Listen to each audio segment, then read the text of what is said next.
Everybody, yeah, yeah, work your body, yeah, yeah.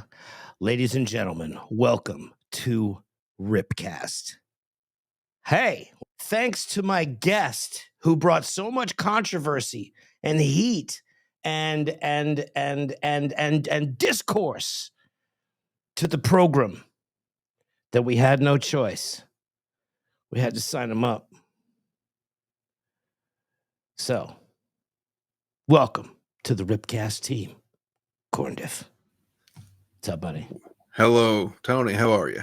I feel like we should have a bottle of champagne and we should be dropping it on the bow of a ship, breaking the bubbles, so to speak. Yes. What do you think? What Chris, do you think of the new title, the new show, the new concept?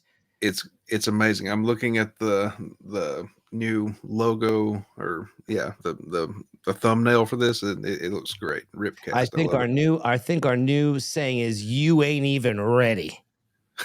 That's what it is. RipCast. You ain't even ready, because that's what we're going to do. We're going to cover a lot of stuff. We're going to cover cool stuff. We're going to cover weird stuff. We're going to cover violent stuff. We're going to cover sex, drugs, rock and roll. You know, we're going to say things that we can't say on other things, on other stuff. I feel like I'm loose in a field right now of poppies that I could just run around in a field of corn, maybe. I like that idea. We need crop circles. You know what? That's what we cover on one of our shows. Crop circles. Why is it always cornfields? Yeah. Sugar water. I need sugar water.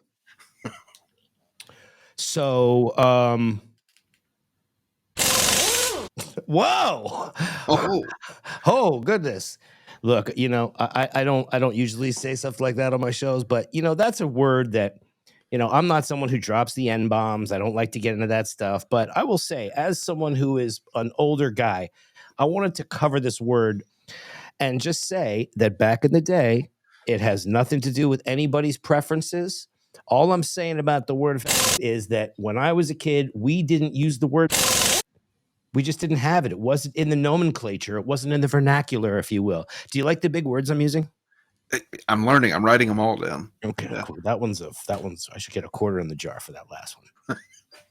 But that's what we called each other, and it was nobody was calling anybody any. There was no disparaging anything. This was just the way we toughened each other up. Right. It's just and how we it was. See a lot of that now. Different time, but yeah, for sure. They're a little softer now. A little bit. I mean, a lot of bit. A lot of bit. And I mean, we have so many topics that we're going to be covering. And, you know, you could hit up Corndiff on Twitter and me, Zero Dark Tony OG on Twitter, and make sure you send us all the topics that you want. We have some cool shows coming up in the next couple days, and we're going to kind of do this regularly. Dance, motherfucker, now. That's $1 million hit. I mean, seriously. I don't even know what to do. I'm verklempt, so to speak. But we do have some things to cover. We got to get down to business. Okay. And part of the business is what's in the thumbnail, right? We got to cover what's in the thumbnail. And what's in the thumbnail is Jane Fonda and Italian cocaine. So let's talk about Jane Fonda here. Now, Jane Fonda is in the news, and Jane Fonda has revealed... This is going to be a big surprise to everybody. All right. Let me just click on this John right here. Okay. Can you see that? Yeah. Okay. How do I get this? There it is. There it is. Okay. So Jane Fonda here, and I'm sorry, but would still don't care. Yeah. Still would. She looks great. How old is she? Would. I mean, she is, what does it say in here? 70s, 80s? Gotta be 80s. Oh, wait, it clicked on here. Okay, here we go. Sorry. Okay. Jane Fonda has revealed that a film director once asked to sleep with her. Can you imagine? In Hollywood? She's 85. Maybe. Nice. Maybe not. Maybe. Well, she does look remarkable for 85, but yeah, there's the risk of damage at that point. You might. I don't even know. Yeah, I don't know what would happen at that point. What happens? You got to be extra careful at that age. Yeah. I guess. I mean, talk about crushing puss. Just turning it into dust. Sorry, I think I'm going to say a lot of fucking shit that I wouldn't normally say, just because I can. Legendary Hollywood star made the startling revelation. I am not so startled about this revelation when she appeared on the Bravo talk show Watch What Happens Live. I mean, let's just be real, dude. How many people do you think, how many directors tried to fucking literally, I mean, not just come on to her, but actually come on her. You know what I mean? Look at this. Okay, so came straight out. The French director René Clément. Well, you would figure it would be one of those guys. Referring to the award-winning director of films including La Bataille du Rail, The Battle of the Rails, and Oscar-nominated Je Interdit. There you go. He died in 1996, so he's not here to defend himself. But there he is. Wow. That's a handsome devil right there. So apparently, she was alongside Candice Bergen and Mary Steenburgen. But that's weird. That those two, why would they put those two with those names in the same room or even next to each other on a fucking couch? Bergen and Steenburgen? Seriously? Yeah, it's excessive. Oh, so anyway, Fonda added, "I've stories for you, kid. We don't have the time. We got to get Jane Fonda on here." Now you've got the article pulled up right now. Yeah. Which screen are you on? One with the messages. Oh, sorry about that. I have to share. I'm sharing the wrong screen. It's all right. Like I said, this is the Millennium Falcon. There's a couple controls that I'm just working with. I was like, let me zoom in a little bit. I wasn't sure where we were at. Yeah. There we go. This is the screen I'm on. I don't know what the hell all y'all are looking at. See, I was just looking at Jane Fonda. Then I felt like I was supposed to be looking at a man. Yeah. Can you guys please keep up? Yeah. Get with it, people. So here we go. So yeah, this is the gentleman down here. This is the guy. Okay. This is René Clément. This is the one that came on to Miss Fonda, Miss Fonda. Okay. What's his name? Ted's dead, right? Yeah. Ted's dead. Okay. Mrs. Fonda. So here we go. Scrolling down. What the claim was that he wanted to see what her orgasms were like. Now, again, different time. Is this harassment or is this just research for a director? You decide. I don't want to. Like, he wanted to see how old was she? I mean, at the time, she was the hot Jane Fonda. I mean, look at what year was it? He wanted to see what her orgasms 1964. were like. Shit. 1964 Jane Fonda. How did he go about finding out? Hold on a second. Did they have to rewrite it? Let's see. Images. Holy shit. Okay. Bro. Huh. Hold on a second. Let me share this screen, which is I just pulled up a shot of her in 1964. And there you go. Damn. She was a Samahoka show. Yes. So I'm sure that she was, this was part of like early Hollywood. I mean, this is 1964. This is, a little bit post Marilyn Monroe, right? Still the Wild West, though. I seem to think that she's part of the CIA. But yeah, she's quite a looker. I mean, and you can see her in the reflections too. I just noticed that. Yeah, I mean that's they don't build them like that anymore, son. No. That's a 101 right there. That's a classic. So yeah, and you know, a great movie, On Golden Pond. If you haven't seen On Golden Pond, we really should. It's a sappy movie, but On Golden Pond was great. On And Golden Pond. we're gonna tell some Hollywood stories, and I'm gonna tell the story of when I actually met Katharine Hepburn and went to her house, went to her brownstone in Manhattan, and had a drink. Yep. Oh, sweet. Yeah, we're gonna get into that too. There's a little teaser there. We're calling that a little teaser. Stick around, folks. Stick around. We'll be right back. Where's that stinger music? All right, so we're gonna get into this next one. Just Googling Jane Fonda now. Right? Jane Fonda tits. Jane Fonda fat ass. Jane Fonda sucking the dick. We're just gonna cut loose sometimes on these live streams and enjoy ourselves. Yeah, we need more shows like that.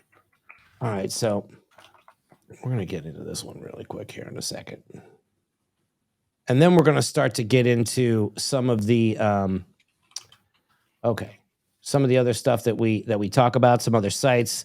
We're going to clean up some family. Wait, hold on. Let me unshare this screen so I can be more direct. We're going to clear up a little family business tonight about a couple just some misunderstandings or any squabbles or things that I've had. I'm going to clear it all. Okay. Right? All right. And you know who I'm talking about because you see me tweet about it. And what I'm going to do is, after we do this next story, Corndiff is going to ask me questions about the different beefs that I've had because we follow each other on Twitter. So he knows what's going on. So he's going to ask the difficult questions. And I don't know what he's going to ask yet. And I can't believe I just let this come out of my mouth. And but I think he can handle it. So we're going to go from there after Italian cocaine. Now, talk about the banana in the tailpipe, ladies and gentlemen. What you have here, Italian cocaine sniffing dog. I don't really know if that didn't come out right, but Italian cocaine sniffing dog. Do you see the headline? Yeah. Okay. Yeah. Italian cocaine sniffing dog finds 3 tons of drugs hidden in the banana in the tailpipe. We're not $900 million of cocaine sent from Ecuador about the bananas. Okay. So if you're ever wondering why the bananas are going to be expensive as hell for a little while, it's because of the cocaine.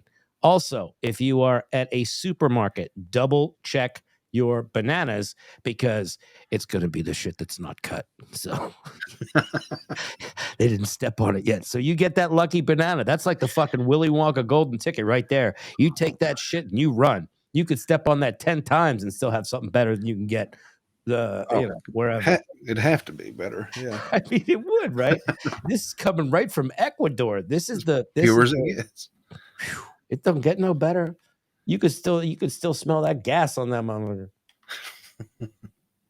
And I don't do this stuff anymore. I used to like the way it smells. Never touched it. So, all right, here we go. What is this? Let's scroll down a little bit. With the help of a high-leaping dog, sounds like a Belgian Malinois with a fine nose for cocaine. Italian police seized more than about 3 tons of the drug hidden in 70 tons of boxed bananas shipped from Ecuador, authorities said Thursday. Police estimated that the cocaine, which they described as of the finest quality, could have brought traffickers more than $900 million in street sales if it had reached its ultimate destination in Armenia. And yeah, I think some of them sampled it and verified it was some of the best. You know what? You know who used to sample for them was Sam Tripoli, my buddy Sam. He used to, really? Yeah, he used to sample all the stuff for the Armenian market from the Italians. Nice. He used to. He doesn't anymore, but he used to. He's an authority. So good stuff. The customs police became suspicious about 2 containers on a cargo ship that recently arrived at the port of Gioia Tauro in the toe of the Italian peninsula and a stronghold of the 'Ndrangheta. Okay, the 'Ndrangheta is the and the Camorra are two of the Italian mafia gangs. And, I do something called Mafia Monday on some of my other channels. We might bring that here. But it is an organized crime clan. And I'm telling you, they have got the lock on cocaine in the world. People think it's the Colombians. They are the manufacturers. When you're talking about distribution, Sicilians, the Italians, the Ndrangheta, the Camorra, all these Italian gangs get there. The Armenia and Australia. Anybody who is listening to this that has ever bought blow in Australia knows how expensive it is there by comparison. So you can make a lot more money doing that. Look at that doggy. That dog. He's a cocaine dog bear. has a lot of energy. Yeah. Now, I got to tell you something. See, this is in Reggio Calabria, right? This is where my family's from, is Reggio Calabria. I'm Calabrese. Oh, really? Yeah, so I'm Calabrese and Sicilian. So this is the region where my family is from. And I hope that some of these bananas fell off the truck and my cousins are having a good time over there. Fingers and look crossed. At the size of this fucking dog. Holy fucking Kubo. Look at this thing. Yeah, he can hold his own, I think. Now these are are these the military police? I can't tell if that's a Carabinieri uniform or if it's some special port police. But this is Gioia Tauro. Yeah, that's the port there. So the dog's name is Joel, right? Huh. Officers use scanning machines and the dog named Joel. An Italian dog is named Joel? That's not a very Italian name, is it? Do you mean like Giacomo or something like that? Giuseppe? He just goes by Joel. I mean, yeah. Hey, Giuseppe. Joel. Out of here. That's not his name. This is his undercover name. So his identity isn't revealed. Yeah, it's probably like Massimo or something like that. That makes more sense. Yeah. Let's see. Had the drug eluded detection, the containers with cocaine would have continued to the Mediterranean to a Black Sea port in Georgia for eventual transport to Armenia. Someone's going to be missing that cocaine. I'll tell you, somebody's going to be missing that cocaine, and that's a lot of cocaine to be missing. And somebody's going to be extremely upset about that cocaine missing. That's just not one of those little, pump and dumps you throw in a truck to throw off the dogs. There's the retaliation type of thing. So segueing into from Italian cocaine and Jane Fonda, right? So those just type of things we're going to cover. Everybody just send us more clips.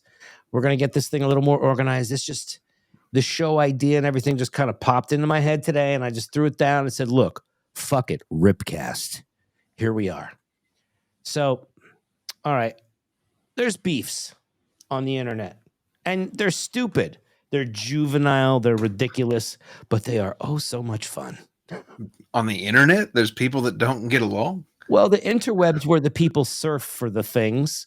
They run into occasionally someone that perhaps they see and they don't like the cut of their jib, sir. They don't like what they're saying. They don't like their strut. They don't like their gait. They don't like the hitch in their get along. They want to, for some reason, get troony and goony as fuck and go after people's families, kids. And, look. This is entertainment for some people because, they probably don't let them have sharp objects around them anymore. But when we talk about creators, right? Creator to creator beef is different, right? It's a different kind of crime.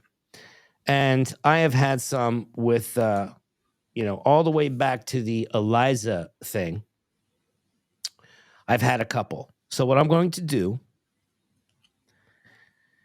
is I'm going to give the floor to Corndiff. He is going to now take over and ask some of the questions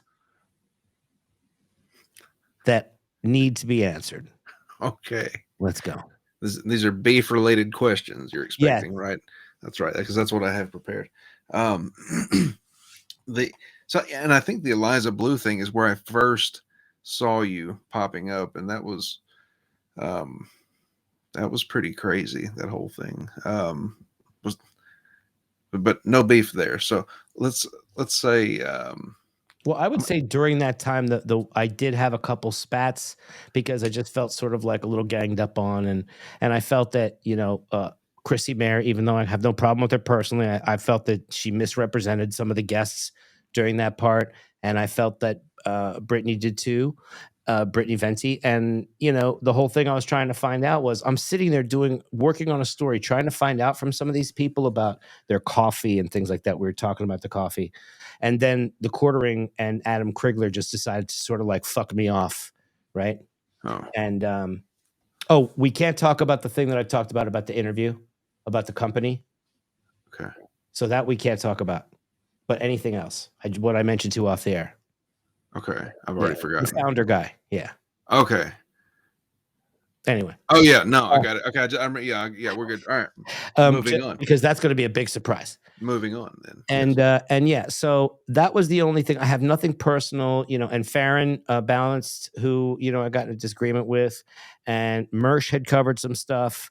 So there's a couple, there's a couple out there. Now that's a name I know, Mersh. Mm-hmm. Where do you stand with Mersh? Here's the thing with Mersh is that I have no problem personally with Mersh. I don't have any problem with anything personally. Personal issue with anybody who does this. I don't want to know anybody personally. If I do, I'll ask. You know what I mean? Right. How about we just start with some like light little, internet foreplay before we start talking about being friends and shit. I'm not that kind of guy. You know what I mean? I don't make friends that easily. And the thing about Mersh is, although I like him and I dig what he does, and here's my Mersh impression right here. We're going to talk. Let me tell you something. I will end you. Okay, that's pretty good. Thank you. I'm working. That's pretty good. Yeah. But and everything to me is like I would never want anybody deplatform. But the whole thing with Alex Stein, I do have a problem with, and that is my only issue. And that's not personal. This is just an opinion thing. He kind of came at me a little bit with a couple things that Mersh did. Yeah, he came at me with a couple things that were a little bit off topic. But Mersh has been known to have a couple and go at it with people, and I do think that as I look at it, that's really part of Mersh's brand design path. You know what it is? It's like that's how some creators work, is that they stoke up fires and people are interested in that, and that's what they do. So as far as Mersh goes, I got no problem with Mersh. I mean, I have a problem with the principles of what's going on with this fucking Alex Stein dressing up like a woman. And at this point, to me, it is far beyond parody. Okay. I think this guy's wearing women's underwear under his suit all day at this point.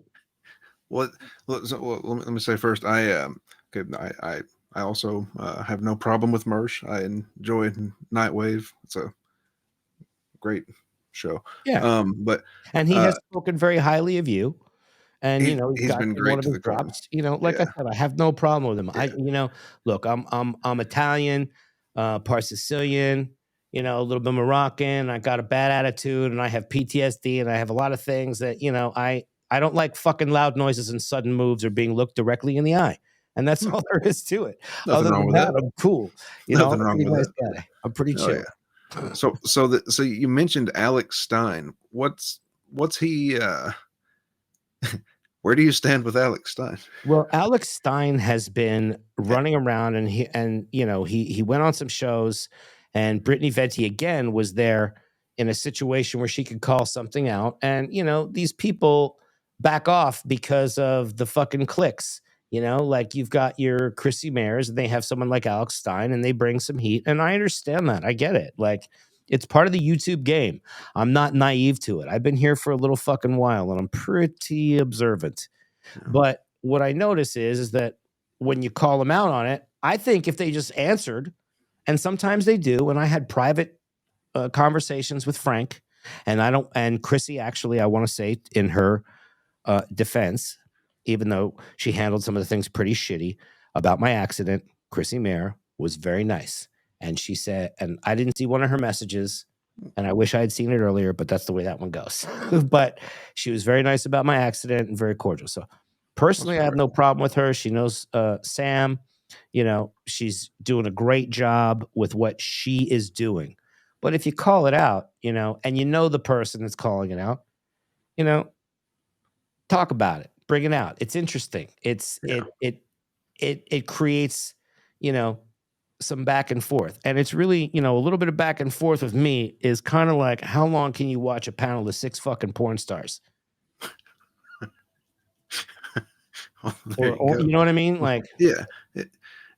Well, I'm still curious about, I guess, Alex Stein. I don't know a lot about Alex Stein, but there seemed to be something there when you mentioned him, and I feel like there's more. You have more to say about that one. well, I just don't know much about him. I've seen some of his videos where he gets up in front of a city council or whatever, and he's making his point, whatever it is.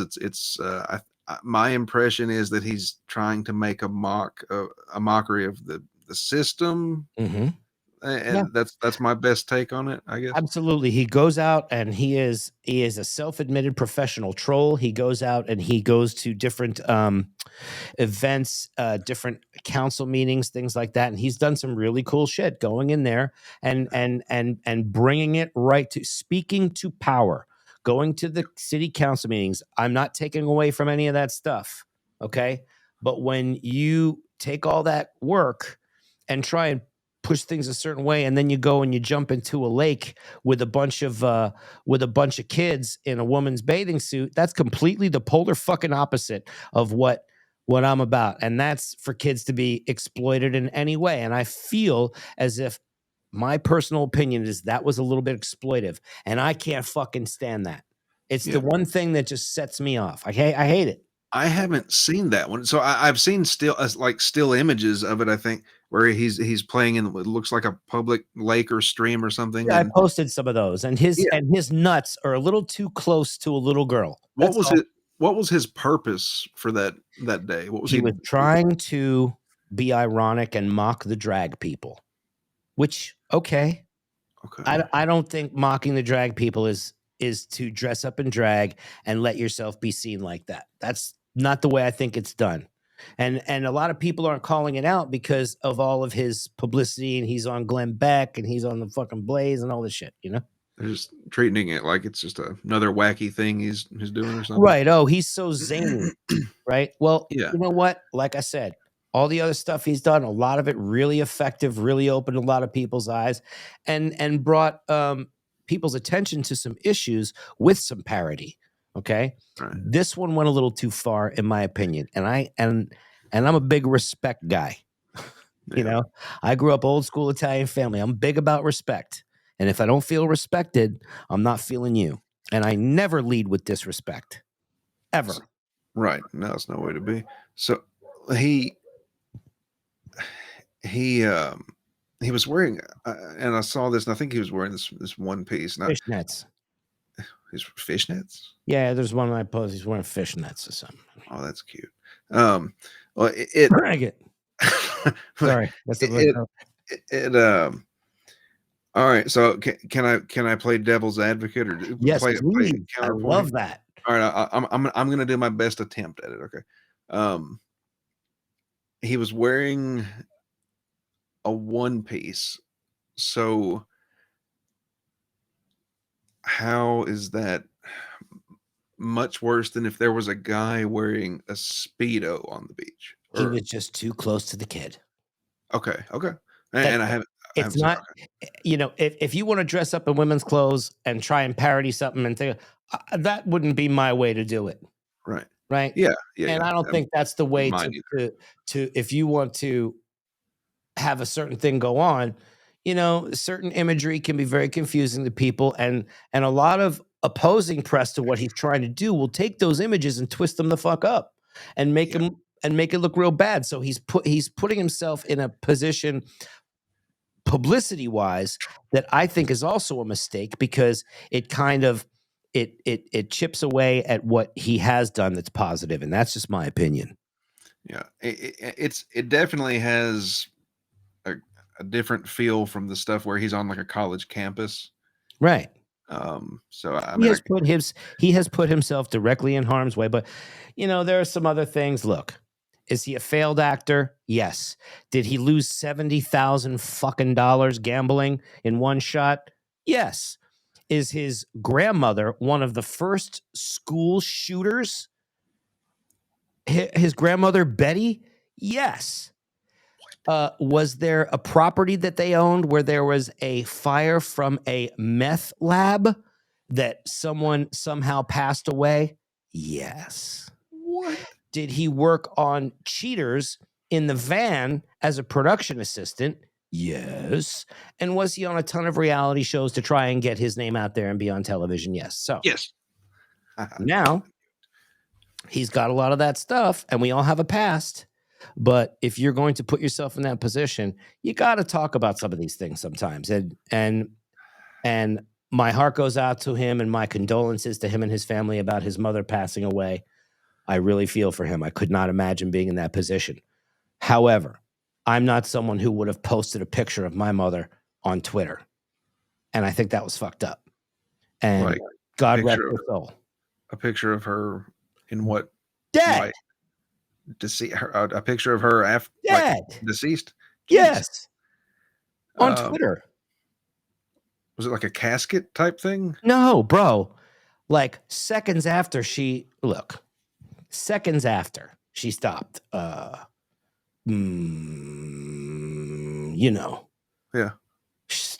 I could finish the sentence there. Seconds after, and took a picture down. It was a COVID related thing with some of the medications that were very controversial that hurt a lot of people. Like I said, I could not imagine being in that position. And I think a lot of what he does is I could not imagine something more traumatic than losing my mother and being completely fucking powerless and helpless, man.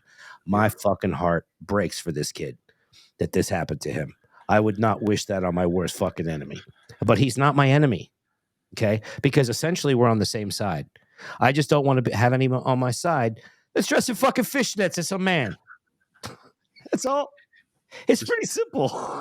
That is pretty. I mean, you've laid it out pretty straightforward. Yeah, just don't wear fishnets as a man, and go around children pretty much, and just say, "Hey, I got a little close to that kid. I won't let it happen again."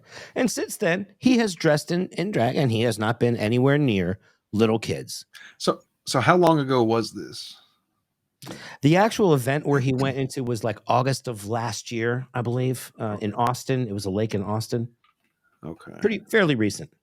Okay. So yeah, not too long ago. Excuse me, I'm having some delicious coffee that I'm testing out for my upcoming coffee brand, which is actually not picked by trafficked children. Really? Does it taste better when it's not picked by trafficked children? You know what? I don't like slavery in my coffee. That doesn't. It gives it a weird taste. Tastes much better without the slavery. Some people like the slavery taste. Don't get me wrong. Some people, whatever gets you started in the mornings. Yeah. I mean, a lot of the N-word creators, I think, would love a sip of that slavery coffee. They just love the pain. Yeah. But see, that's really kind of like my only thing is that I'm a survivor of very horrific types of trauma myself. Lifelong struggle with drugs and alcohol, right? And I'm just trying to do the right thing here in life. Make a couple videos, having a good time, maybe make some people think and smile before I kick it. Maybe I can get something back. That's really the only reason. Yeah, I mean that's a good way to approach life, I think. It keeps me out of trouble. Yeah, that'll definitely help with that. So, are there any beefs that I wouldn't think to ask about? Are there any people you have? Well, fortunately, I am colorblind, but I also have the attention span of a doorknob. So I am not someone who holds grudges for very long at all. If I'm pissed off at something, I might go off. I might be a little mouthy, a little wordy. I'm sure that there are some creators out there that have some DMs from me that look absolutely batshit crazy. Yeah, you know, and those were the ones that I sent when I was sober. So you should see the tweets that are in my freaking that are in my drafts, right? If you think of things that was so far, but look, I have gone off on some people, and maybe I haven't been always the most reasonable, even-tempered individual, but I try to be, and I am somebody who doesn't like people who can't defend themselves, be bullied or exploited in any way, shape, or form, and that's my thing. And I don't like corruption, and I don't like the pharmaceutical companies coming in and shutting down the fucking world for 3 years and fucking up everybody's money, right? And killing a bunch of people to have all this shit fucking happen. Agabish. Yeah, that's exactly what I was about to say, except that last part. The and oh, here. So, are you vaccinated? Yes. What's that? Are you vaccinated? I think I need to just defer to the no. Well, here's the thing: is because I do have some very specific allergies. Oh yeah.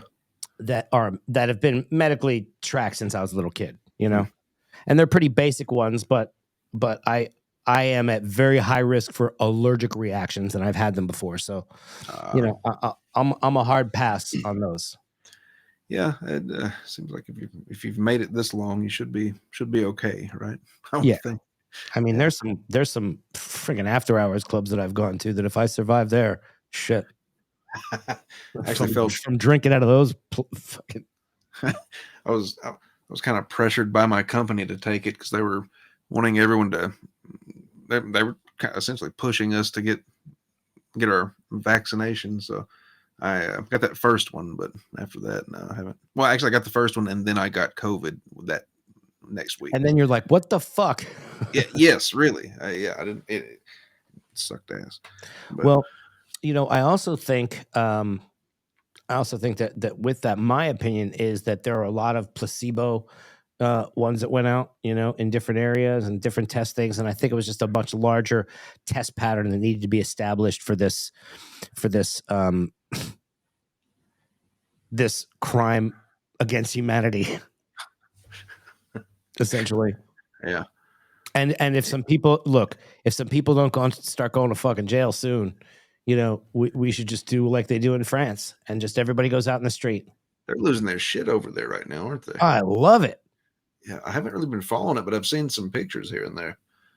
They like throwing those Molotov cocktails, don't they? No more croissant. No more. No. They are out there in the street for like literally for two people. For something that's happening to two people. They are all out there for two fucking bodies. We could never unite people that way over here. Can you imagine? I would be an extraordinary someone who just would go in there, and I would try and steal planes and helicopters and just go in there and do shit because fuck it. Right? I'm a guy who is basically I'm living on borrowed time. I shouldn't even be here. I've been crash carted 3 times in my life. I shouldn't be here. Right? There's no way. So to me, like that kind of stuff, you know, end of the world, you know. I mean, do you feel like time to loot? Do you feel like if something went down and happened like tomorrow that was so catastrophic that sent people into the streets in a maddening fever pitch that you would be able to handle it? Probably not. Probably not. Who the fuck knows? Like, what would happen then? Yeah, you never think to be prepared for that type of thing. Have you seen these fights that are going on with these kids at the school? I've seen some where they're beating the ever-loving shit out of the teachers. Have you seen some of these body slams with the head? No. Oh my God. These kids are body slamming each other, slamming their heads on the ground. They're doing full on wrestling moves. Yeah, but really just slamming the head on the ground. And I just had like a really severe head injury, and I'm looking at that. It's like, holy shit. We were kind of talking about some stuff earlier. We were talking about some of the drama channels that are out there and looking and watching some of them and some of the commentary channels. I don't want to misclassify, you know, I don't want to, it's almost like some people get offended with misgendering. I don't want to put someone in the wrong niche, right? Oops. I mean, I don't think we should be concerned about people's gender as much as people's generation. Okay? Do you know what I mean? Yeah. That's much more of an identifying a fucking marker than someone's gender. How about Gen X? Okay? Yeah. Give us our own freaking train, car, market. Nobody else gets in there. Just leave us alone. I don't know. Everybody identify by generation, not gender. See, I don't know if I'd like that because I think I fall technically under millennial, and I'm not too proud. Oh yeah, of that. you're right. You're right in the next. Okay, well that's okay. That's you still got some. Still got some miles on your boots at least. Some dirt on there. So, you know, talking about some of these drama channels that we were talking about in the commentary channels, and you know, some things that I really enjoy watching because it's that sort of like forbidden, you know, like we're watching the crazy shit. We're watching where the crazies are all in the chats, right? We're watching the back and forth between the Brennans and the frickin' Genos and all this shit that's going on. This is something that has fascinated me by people's behavior. Shuli and frickin' whatever else is out there, you know? Now producer Joe, there's been some stuff about him coming out. Producer Joe. And here's what I heard a story, and it's not Stut Joe. Stut Joe is not people are mistaking Stut Joe with producer Joe. Oh, no. So you don't want to mistake that. However, my opinion is that they say the guy pulled a gun on a neighbor. Do you know how many fucking times I've had to do that? Seriously? I mean, I'm talking like on both coasts 5 or 6 times. No shit. 2 of the times the cops came out. Okay. Hell no. 2 of the times the cops came out, and one of the times the guy was breaking in, and he was somebody who was like lived in a building across. It was like breaking in everybody's place, and he got carried out that time. So that didn't go so well for him. But the other incidents that I had was one guy was like, oh my God, I was living in Hollywood and like one of those bungalow, you know, complexes. And one of the guys was like, he had just gotten out of prison. He was in prison for like 26 years. And he was in prison with like, this is in the 90s, by the way. This story. He was in prison with Charles Manson and Sirhan and like all these, you know, he did time with a lot of these people because he was in the system for a long time in California. I think it was Vacaville.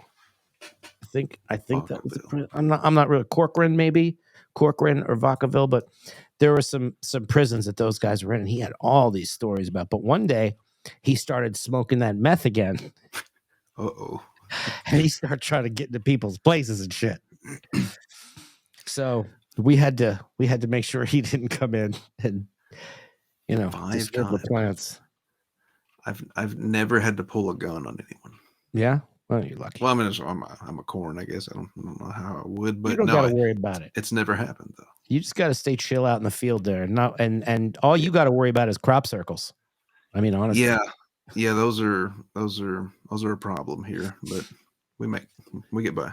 So we have we have these like guilty pleasure shows and everything, and you know, some people really like the stuff. Like I said, I'm someone who I'm learning from a lot of this stuff. You know, I have been doing this creating for a few years, but when you watch different types of channels, look, remember we watched Thoughty the other day, right? Even though you and I got, you know, zapped from YouTube it wasn't Thoughty. I think it was maybe just, I don't know what it was. There's nothing. I can't imagine what it could have been. I know, you know. So Thoughty, for example, you know, that's a different type of channel that I look at. I look at cooking shows. I look at all different types of stuff.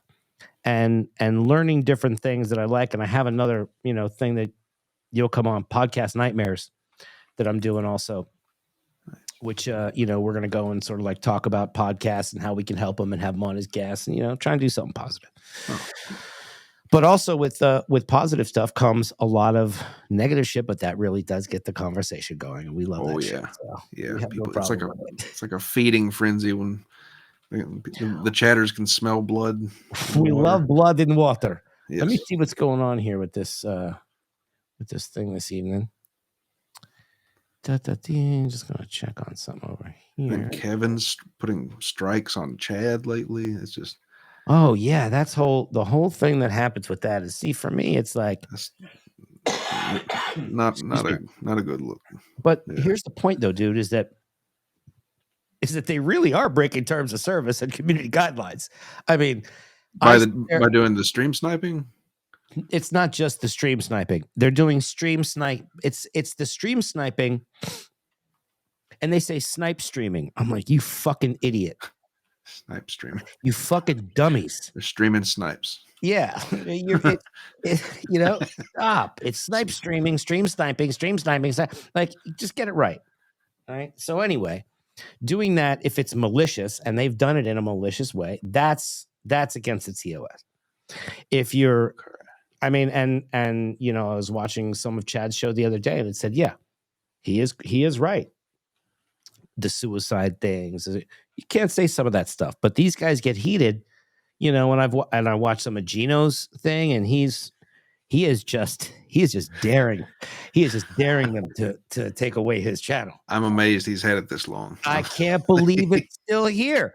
How is it that you and I got a fucking strike and this guy is dropping N-bombs? He's playing copywritten music in the background. Yeah. He's like, yeah, play Brandy.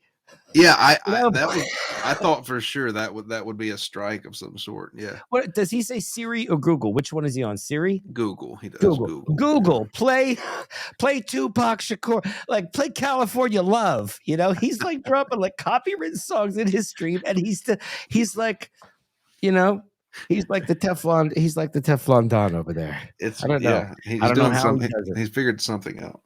And that some of those fucking troons are reporting him. There's no way that they're not. Absolutely. There's no way that Kevin is going to sit there in that chat room, that crazy son of a bitch, who has, I mean, everybody in this, whatever, it's not even the Dabbleverse anymore, because there are some people that aren't involved in it that are in some of these wars, right? These the podcast wars, right? And I believe there are hats out there that they had on Legion of Skanks with podcast wars, right? Yeah.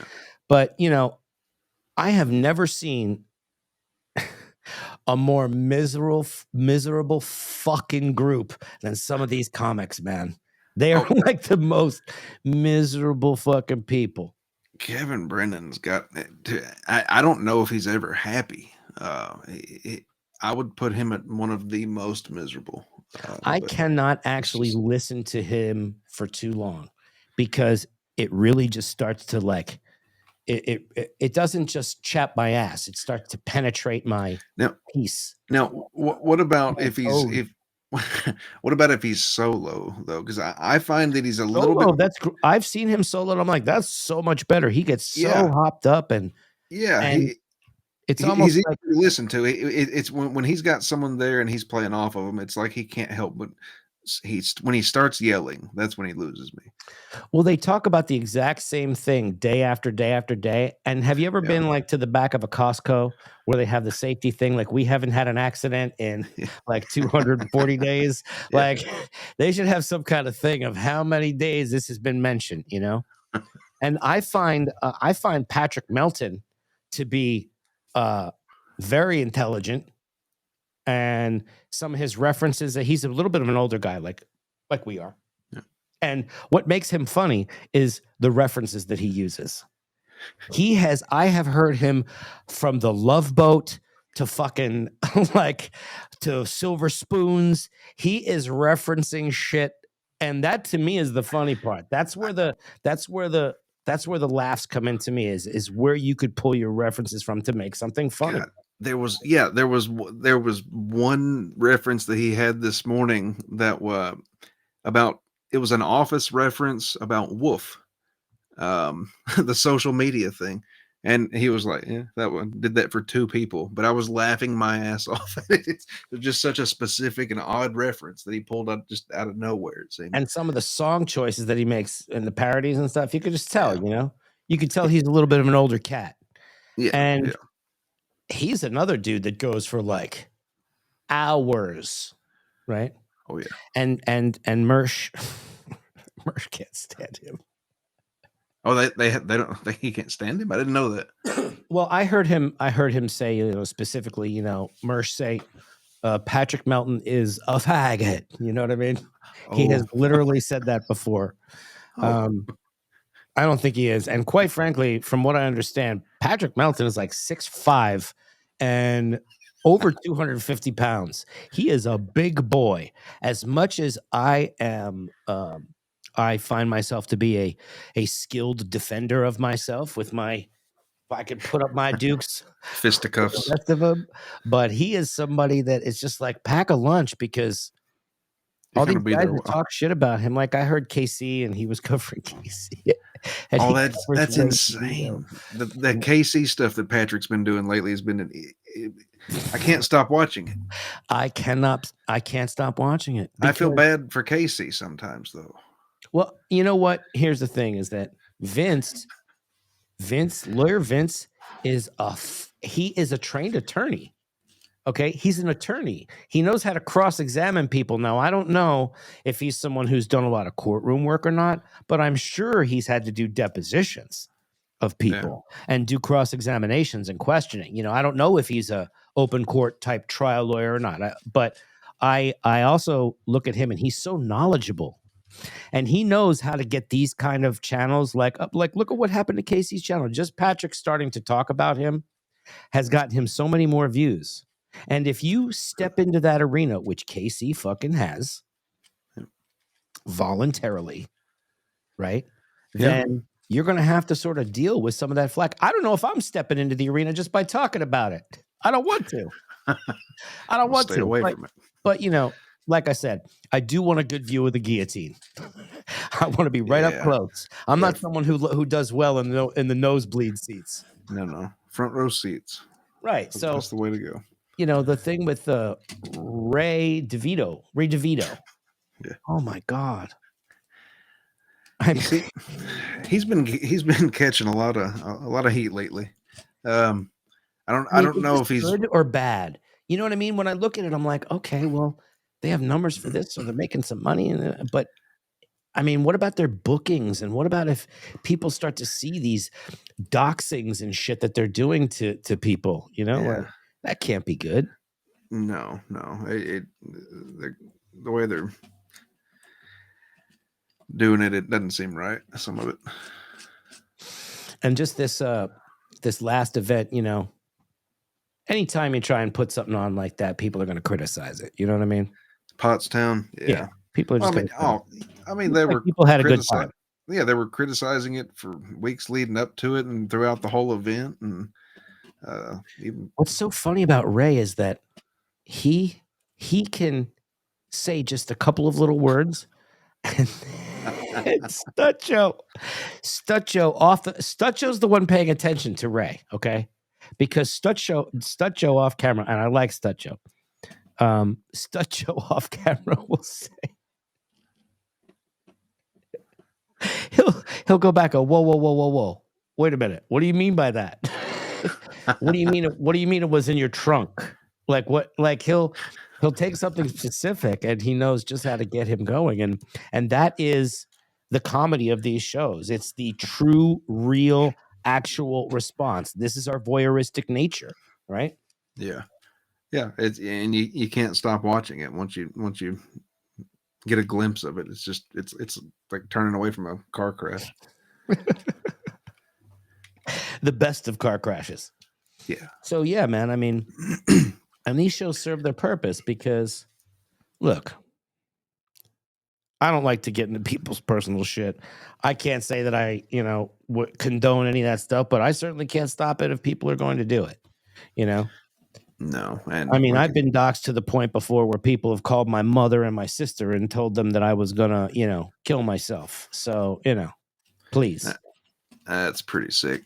That's pretty low at the bottom of the barrel. So I don't think anybody could really reach that. I mean, I think what a lot of people should do is do what I did. I made videos about I spent some time in jail. I made a video about it. It's up on my Rockfin.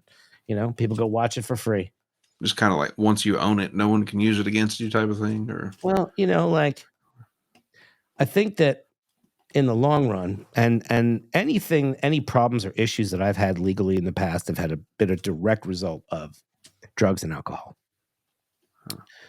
And several times that I've been in situations, I've been able to go to, try and get some kind of drug treatment and stuff like that. And this is kind of where I got into, Scientology early on, is that I just wanted to quit drugs.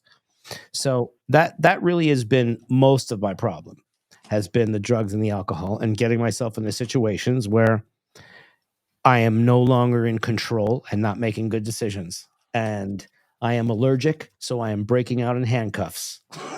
Oh, wow. Yeah. So I decided to stop drinking, and things have gone a lot better for me in my life. I have to deal with some of the shit that I've caused and created, but just got to live our best life, man. And I'm certainly not going to let anybody be menacing or threatening to me about, like, go the fuck ahead. If it makes you feel better, like, seriously, like, what's it going to do?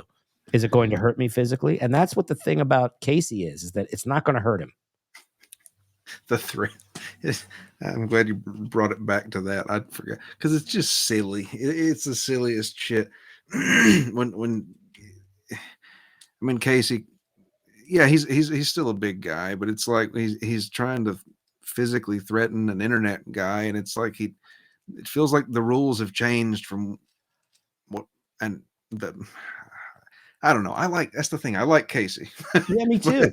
Me too. I got no problem with him. I feel like he's not equipped to take on Patrick Melton in this world. Casey is coming from, he looks like it's kind of almost like Ward Cleaver has been dropped into this universe. You know what I'm saying? Yeah. He is like Ward fucking Cleaver. He's like, well, yes, well, Beeve, right.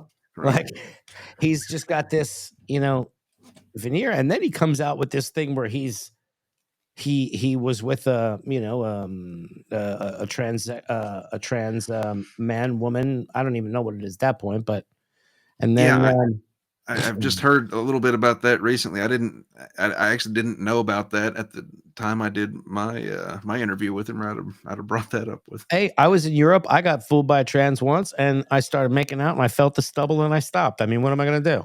Yeah, I was very drunk. It was Berlin. Pretty calm down. Yeah, might have been nighttime. Who knows? It was the 90s. Yeah. It might have been Munich. Now, don't quote me. I know it was somewhere in fucking Germany. Okay.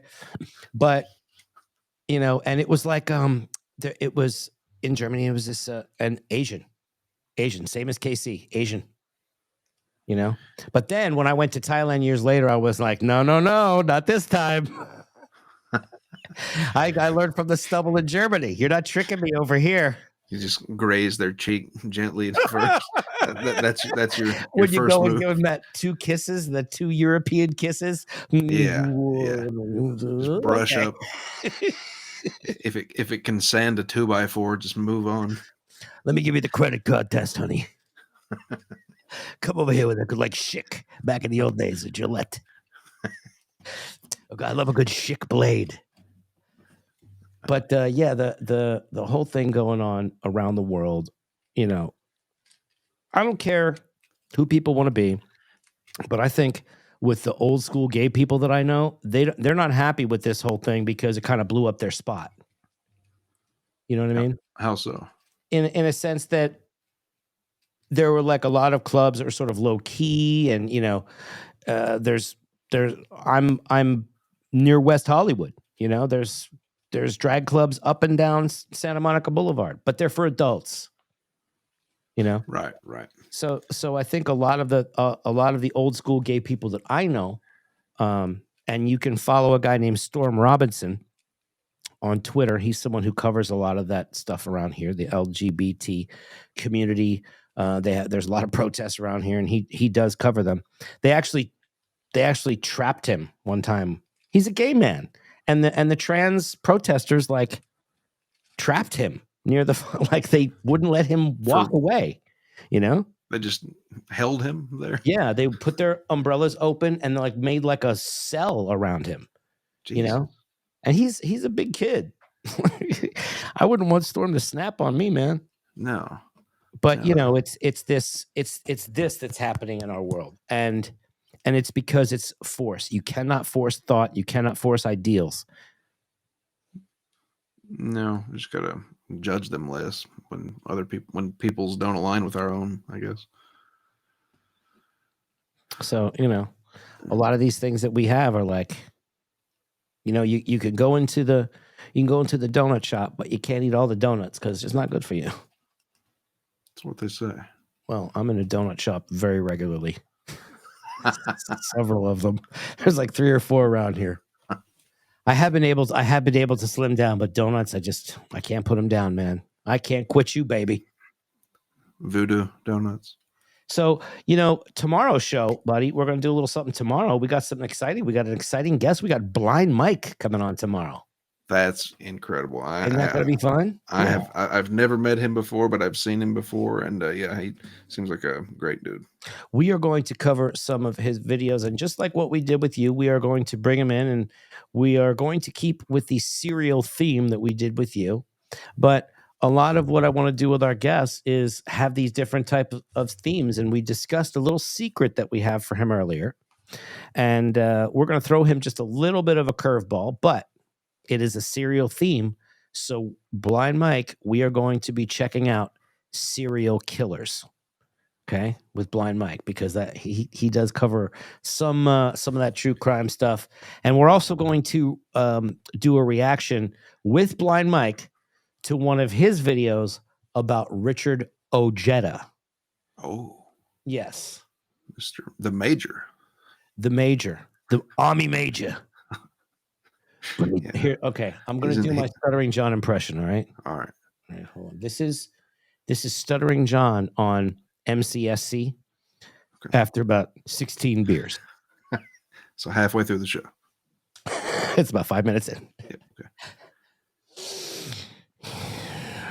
Let me tell you something, Tommy. Thank you. Okay. That's pretty good.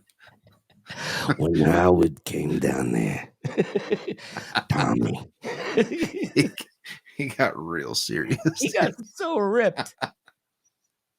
But we're gonna talk about him along with Richard tomorrow, and some of the things that I tweeted out and told you about regarding, you know, the Beau Biden thing and the DuPonts and all that. So we're gonna mix in some cool little cornspiracies.